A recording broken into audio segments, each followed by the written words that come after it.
Besidujemy z panem Pawłem Stefanowskim. Tak. Panie Pawlu. Z Bilanki.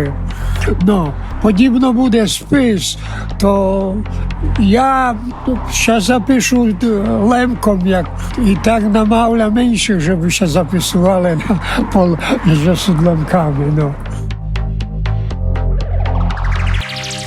Wieńczył wszystkim słuchaczom dobry wieczór albo dobry dzień, nie znam, kiedy będę słuchati. Ja jem Waniu Ciżmar z Obstrynuj.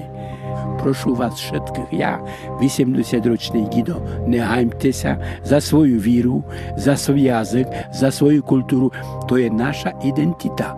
Ja się zapiszę Rusnakom, a wy też Rusnacy Rusnakom, albo Lemkom, to lem nazwa, ale krew nasza, kultura nasza, to lem granicami nas rozdzielili. Ведь moja babka Szczeremchy, szanują swoją kulturę. Zapiszcie się, bo przyjdą się pozydować.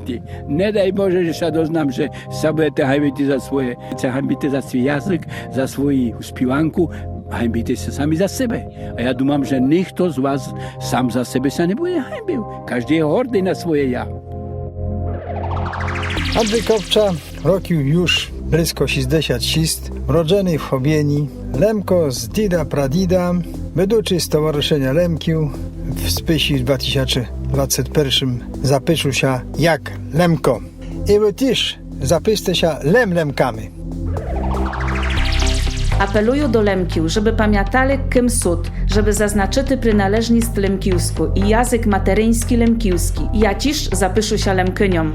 Besidłała Dorota Maksymczak z Radwanic. No ja Maria Honczarek. Rodziłam się w Hanczowie w 31 roku. No i rachuję się jako Lemkynią.